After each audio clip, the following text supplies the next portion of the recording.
Ya, turunnya Nabi Isa alaihi salam. Di mana Nabi Isa turun, Bu?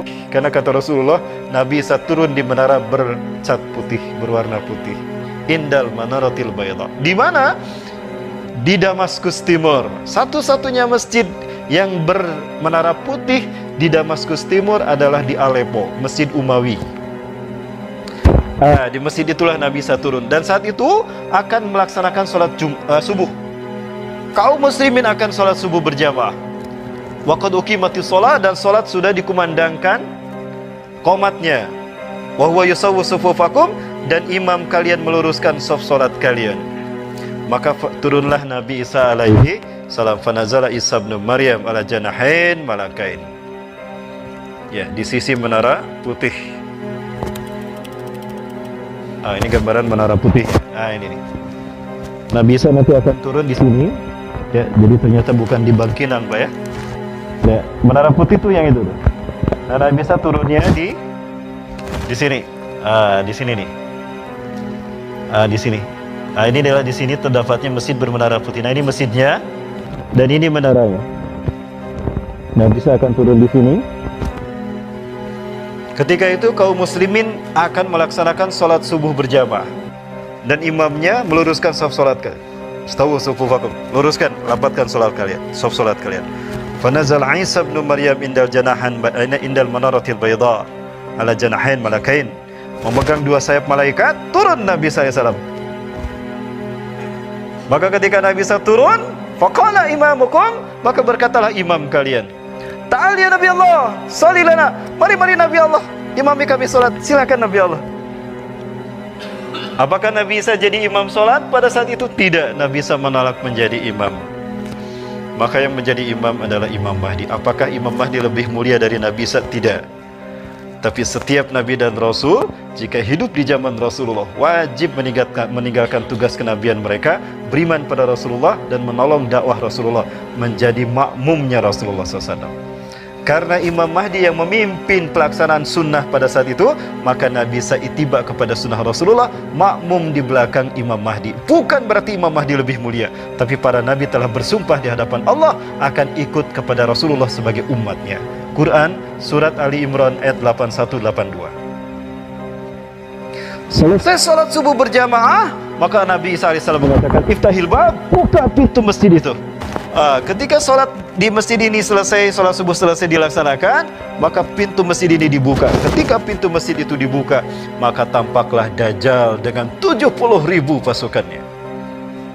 Sayati Dajjal wa yattabi'una sab'una alaf al-yahud min wadi Isfahan ala jabhatil farash. Dajjal akan datang kepada kalian dan dia akan diikuti oleh 70.000 pasukannya dari lembah Isfahan menggunakan jubah Persia. Berarti pengikut Dajjal saat itu dari Iran datangnya. Mereka adalah bangsa Yahudi Iran. Bapak Ibu, kemudian begitu melihat Nabi Isa, Dajjal berinding dan mencair keringatnya bagaikan garam yang mencair. Andaikan Nabi Isa cuma melototin aja Dajjal, mati tuh Dajjal. Kencing di celana dia. Dilihatin aja gini, mati tuh Dajjal. Lau yatsruku lamata binafsih. Andaikan Isa bin Maryam membiarkan Dajjal sendirian, dilihat begitu aja, mati sendiri tuh Dajjal. Saking dahsyatnya aroma Nabi Isa alaihi salam. Dan orang-orang kafir apabila mencium wanginya, harumnya keringat Nabi Isa, mati mereka. Maka Dajjal lari dari Nabi Isa dengan tergopoh-gopoh. Ketika Dajjal lari ke barat, Nabi Isa sudah di barat. Mau kemana kamu? Kamu gak bisa lari, hari ini kamu milik saya. Sini, lari lagi ke timur. Nabi Isa ada di timur. Sampai habis tenaga tuh Dajjal. Maka Dajjal terdampar di pintu Lud. Pintu Lud itu sekarang dikuasai Israel. Kalau Bapak Ibu ke Lud, Bapak Ibu akan melihat di kota Lud ini ada pangkalan militer Angkatan Udara Israel. Kenapa didirikan pangkalan udara di sana? Karena mereka yakin Nabi Isa akan turun untuk membunuh Dajjal. Jadi kalau Nabi Isa turun akan ditembak sama mereka. Begitu.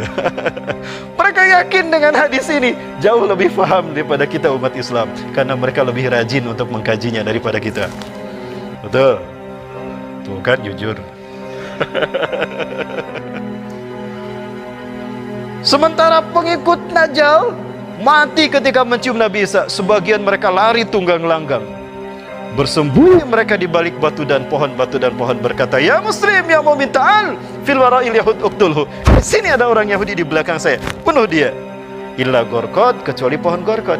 Fa innaha syajaratul yahud, karena gorkod adalah pohonnya Yahudi. Dia nggak ngomong. Ada orang Yahudi tidak? Tidak ada. Ada orang Yahudi tidak? Tidak ada. Udah, kamu diam di sini, aku nggak akan ngomong.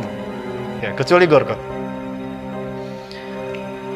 Baik Bapak Ibu rahmati Allah. Kemudian maka habislah orang-orang Yahudi pada saat itu, dan Dajjal pun mati di pintu Lud, dibunuh sama Nabi Isa AS. Setelah itu Nabi Isa akan menuju ke Al-Aqsa. Nabi Isa sholat berjamaah di sini. Namun sebelum sampai ke Masjidil Aqsa, di perjalanan Nabi Isa melalui Tur Sinai. Di Tur Sinai itu di malam harinya Nabi Isa alaihissalam bersama para kaum muslimin saat itu beristirahat di Masjid Tur. Tur itu di Sinai, perbatasan antara Mesir dengan Palestina, melalui pintu Rafah. Kalau kita masuk ke Mesir melalui pintu Rafah, kita akan melalui jalur yang sampai kepada Bukit Tur Sinai dan Jabal Tur, di mana Nabi Musa AS mendapatkan wahyu Allah. Jadi Tur Sinai, di Tur Sinai ini ada masjid besar. Nah, Allah lindungi mereka dengan datangnya malaikat-malaikat di bawah pimpinan malaikat Jibril. Pada malam itu turunlah Ya'juj dan Ma'juj, tanda yang yang keenam. Tanda yang keenam ya, turun Ya'juj Ma'juj. Dalam waktu yang sangat cepat mereka membantai semua manusia di muka bumi yang mereka temui. Maka yang tersisa adalah mereka yang tidak ditemui oleh Ya'juj Ma'juj. Selamat mereka.